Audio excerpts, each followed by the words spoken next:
Every year, millions of Muslims stand at the edge of Ramadan, believing their fast is complete, their reward is sealed, and their sins are being erased with every hour of hunger and thirst. But scholars have warned for centuries that fasting is not simply about avoiding food and water. The Prophet Muhammad, peace be upon him, said something that should shake every one of us to our core. He said that there are those who gain nothing from their fast except hunger and thirst. Nothing. After hours of restraint, after the discipline, after the sacrifice, some people walk away from their fast with empty hands in the sight of Allah. Today, we are going to examine 7 things that quietly invalidate the spiritual reward of your fast, even when your body technically remains fasting. These are not obscure rulings buried in old books. These are things happening in ordinary homes, ordinary conversations, and ordinary moments of weakness that many Muslims commit without even realizing the damage being done. Allah says in the Quran, in Surah Al-Baqarah, that fasting was prescribed for you so that you may attain taqwa, so that you may attain God consciousness. The goal was never simply hunger, the goal was transformation. And if the fast does not transform you, if it does not restrain your tongue, your temper, your eyes, and your heart, then what exactly have you been sacrificing for? Many of us grew up believing that the moment the sun rises and we stop eating, our obligation for the day has been fulfilled, and everything else becomes secondary, forgivable, or simply unrelated to the fast itself. But the scholars who studied this deeply understood something far more demanding, something that reaches into every corner of daily behavior most of us never think to examine. Let's look at each one carefully, because by the end of this video, you may find yourself reconsidering how you have been fasting your entire life. Number 1. Backbiting and gossip. This is the sin the Prophet warned us about most directly, and yet it remains the most common one committed during the fasting hours. I think of a woman I once heard about through a local scholar's account, a woman who fasted every single day of Ramadan without missing one, who woke early for suhoor and stayed awake for Taraweeh, and who considered herself among the most devoted worshippers in her community. Yet every afternoon, while waiting for iftar, she would sit with her sisters and discuss the affairs of other women in painstaking detail: who wore what, who said what to whom, whose husband was struggling financially, whose daughter had not yet married. She never once considered this a sin worth confessing, because in her mind, fasting meant abstaining from food, and nothing else mattered. The Prophet, peace be upon him, said clearly that whoever does not give up false speech and acting according to it, Allah has no need of him giving up his food and drink. Let that statement settle for a moment. Allah has no need of your hunger if your tongue is still tearing apart the honor of others. Backbiting, called ghibah in Arabic, is described in the Quran itself as eating the flesh of your dead brother. Surah Al-Hujurat asks a haunting question. Would any of you like to eat the flesh of his dead brother? You would detest it. This is the image Allah gives us for gossip, the image of consuming a corpse, and yet we do it casually over coffee, while our stomachs are empty, and we believe ourselves pious. What makes this sin particularly dangerous during Ramadan is how socially acceptable it becomes within gatherings meant to be spiritual. Iftar tables across the world fill with stories about neighbors, co-workers, and extended family members, wrapped in the language of concern or humor, yet carrying the same weight the Prophet warned against. A scholar once explained that ghibah does not require malice to count as a sin. Simply mentioning something true about a person that they would dislike hearing repeated qualifies, regardless of the tone used to say it. This means even a passing remark shared between relatives waiting for the adhan can quietly erase the reward accumulated over hours of hunger. If your fast is filled with conversations tearing down others, then you may be starving your body while feeding a much darker hunger. Guarding your tongue during Ramadan is not an optional extra credit. It is the very substance the fast was designed to test, and ignoring it turns the entire month into a performance rather than a purification. Number 2. Lying, even in small ways. This one hides itself well, because lying often feels harmless, a small exaggeration, a polite excuse, a joke stretched slightly beyond the truth. But the same hadith that warns against false speech does not separate small lies from large ones. A brother once shared his own story publicly, admitting that during Ramadan he would tell small lies to his employer about why he was late, or exaggerate stories to make himself look better in front of friends at iftar gatherings. He assumed these were harmless social lubricants, nothing serious enough to affect his fast. Yet he later learned from a teacher that the Prophet's warning covers exactly this behavior: false speech and acting upon it, regardless of the size of the falsehood. Surah At-Tawbah reminds believers to be with those who are truthful, and the Prophet himself said that truthfulness leads to righteousness, and righteousness leads to paradise, while lying leads to wickedness, and wickedness leads to the fire. If lying leads away from paradise in ordinary days, imagine what it does during the very month meant to draw you closer to it. A fasting person who lies has hollowed out the purpose of their fast from the inside, keeping the outer shell of hunger while emptying the inner meaning entirely. There is also a subtler form of lying that many overlook entirely. The exaggerated stories told during Ramadan gatherings meant purely to entertain, to make a listener laugh, or to make the storyteller appear more impressive than reality allows. A teacher once pointed out that even jokes built entirely on fabricated scenarios fall into a gray area the Prophet warned against, cautioning that a person may speak a word they consider insignificant, yet through it they fall further from Allah than the distance between the heavens and the earth. Ramadan was meant to tighten this discipline, not loosen it under the excuse of festive conversation. A household where truthfulness becomes optional during Ramadan gatherings has misunderstood the entire purpose behind the month's demands. Number 3. Losing your temper and cursing others. Hunger makes people irritable. This is simple biology, and no one is immune to it.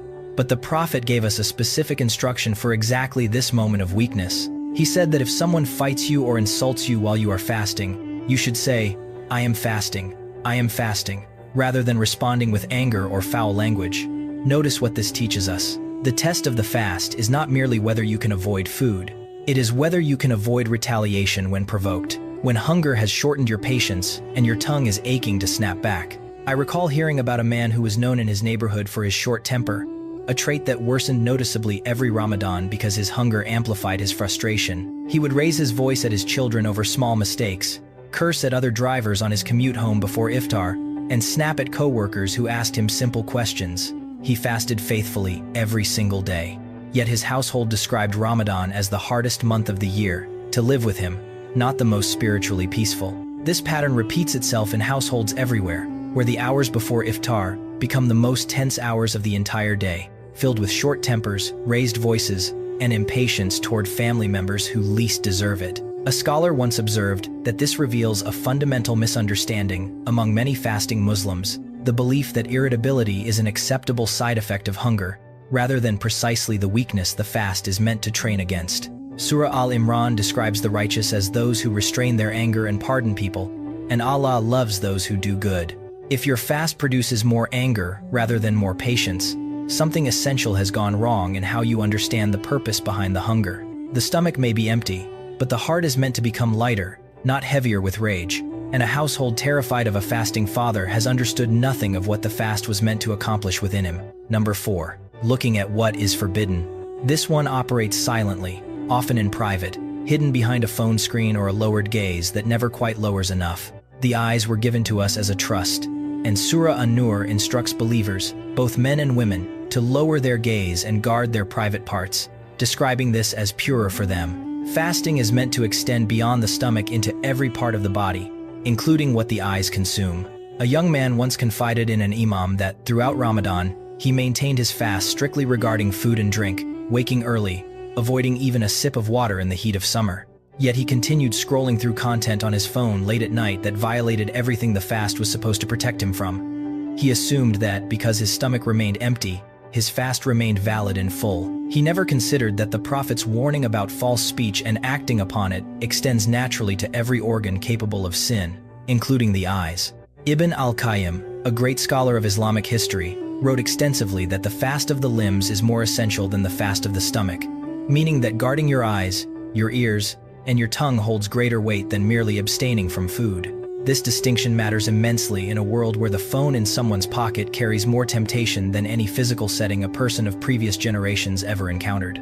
If your eyes are unrestrained during the very month meant to train restraint, the fast has become an empty ritual rather than a transformative discipline, a shell of worship covering a heart still chasing exactly what it was supposed to abandon. If you're finding this reflection valuable, take a moment to subscribe to this channel, because we cover reminders like this every single week, reminders meant to strengthen not just our practice, but our understanding of why we practice at all. Now let's continue, because the remaining 3 might be the ones you least expect. Number 5. Complaining constantly about the hunger and thirst. There is a difference between mentioning that you are tired, which is human and natural, and constantly complaining in a way that reveals resentment toward the very worship you are performing. I remember a story shared by a teacher about a woman in her community who, every single day of Ramadan, would post lengthy complaints on social media about how exhausting the fast was, how unbearable the thirst felt, how unfair it seemed that the days were so long that year. Her friends noticed a pattern. Every post focused on suffering, never once on gratitude, never once on the spiritual reward she was working toward. The Prophet Muhammad never complained about hunger during his fasts, despite the fact that historical accounts describe him going days without food, even outside of Ramadan, tying stones to his stomach to endure the pain. Surah Ibrahim reminds us that if you are grateful, Allah will increase you, but if you deny, His punishment is severe. Constant complaining is a quiet form of ingratitude, transforming an act of worship into a burden you resent rather than a sacrifice you embrace. This does not mean you cannot acknowledge difficulty. Even the companions of the Prophet mentioned their thirst during long fasting days in the heat of Arabia, and there is nothing wrong with recognizing the physical reality of what your body endures. The distinction lies in where your focus settles afterward. A believer who mentions their thirst and then turns immediately toward gratitude for the ability to fast at all carries a completely different heart than one who dwells endlessly on their suffering, framing the entire month as an unwanted burden they are simply enduring until it passes. A fast, wrapped entirely in complaint, loses the very sweetness it was designed to cultivate within the one performing it. Number 6.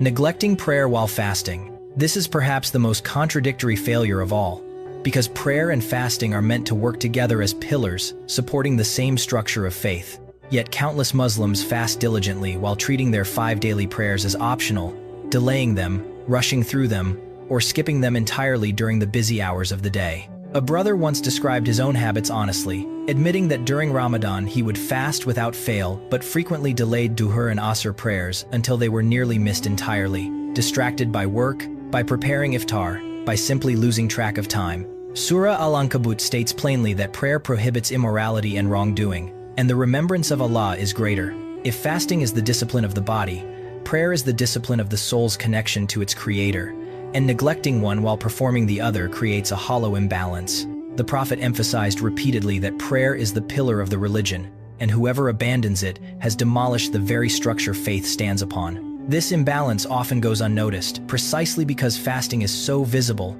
so physically demanding, that it becomes the entire measure by which a person judges their own devotion during Ramadan. Meanwhile, prayers slip quietly into the background, treated as smaller obligations easily rescheduled around the demands of work, cooking, and family preparation before sunset.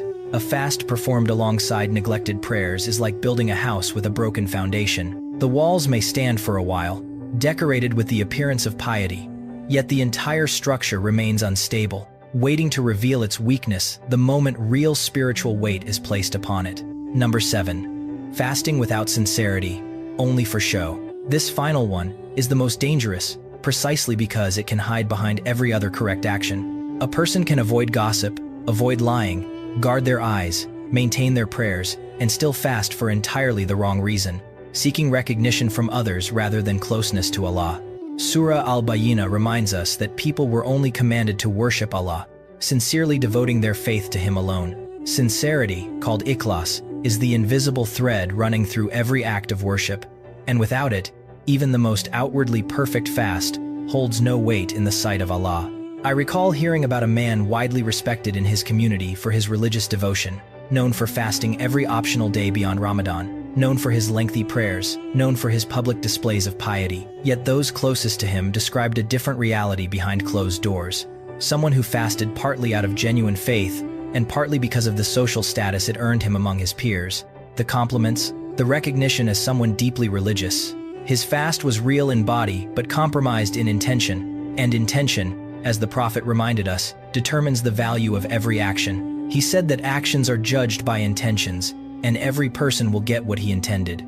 This is perhaps the hardest of the 7 to detect within ourselves, because sincerity operates in a space no other person can witness, hidden entirely within the heart where only Allah sees clearly. A person can spend an entire lifetime fasting outwardly, perfect fasts, while quietly seeking the admiration of others rather than the pleasure of their Creator. and no outward sign will ever betray this hidden reality to those watching. This is precisely why the scholars considered ikhlas the foundation upon which every other act of worship depends, because without it, prayer becomes performance, charity becomes reputation, and fasting becomes an elaborate display designed for an audience rather than a private conversation between servant and Lord. A word before we close. I want to pause here and say something important. This reflection is not meant to make you doubt every fast you have ever completed or to fill you with despair over past Ramadans you cannot undo. Allah is Al-Ghafur, the forgiving, and Al-Wadud, the loving. He knows the sincerity buried in your heart even when your actions fall short of perfection. This message is not about guilt. It is about awareness, about recognizing the difference between a fast that merely restrains the stomach and a fast that transforms the entire person standing before their Creator. Surah Al-Baqarah reminds us one final time that fasting was prescribed so that you may attain taqwa, so that consciousness of Allah becomes woven into how you speak, how you look, how you react to provocation, and how sincerely you worship even when no one else is watching. The 7 things we discussed today are not meant to overwhelm you. They are meant to sharpen your focus during the hours you spend fasting, so that when the sun sets and you break your fast, you are breaking more than hunger. You are breaking through the barriers that once separated you from becoming the person Allah intended you to be through this sacred practice. Every Ramadan offers a fresh opportunity to examine these 7 areas honestly, without harshness toward yourself, but with the kind of gentle self-accountability the earliest generations of Muslims practiced daily. They understood that the body's hunger was never the point of the exercise, merely the vehicle through which deeper lessons could be learned about patience, humility, honesty, and devotion. A fast examined through this lens becomes something entirely different from a fast performed out of habit or tradition alone, something that reaches beyond the days of Ramadan itself and shapes the character carried into the 11 months that follow. This is the fast the earliest Muslims strove for, one that left them changed long after the final iftar of the month had passed, one whose fruits appeared not in how they looked during the day, but in how they treated others once the sun had set and the world was no longer watching. If this reminder spoke to your heart today, take a moment to write in the comments, Ya Allah, purify my fast and purify my intention. That declaration matters, and it may be the very words someone else needs to read today as well. If you know someone preparing for Ramadan who needs to hear this reminder, share this video with them, because protecting the reward of a fast is far more valuable than simply enduring the hunger behind it. Don't forget to subscribe to this channel so we can continue exploring these reflections together, week after week, drawing closer to a faith built not just on ritual, but on true understanding. May Allah accept our fasts, purify our intentions, and grant us the taqwa this entire practice was designed to build within us. Until next time, may peace and mercy be upon you.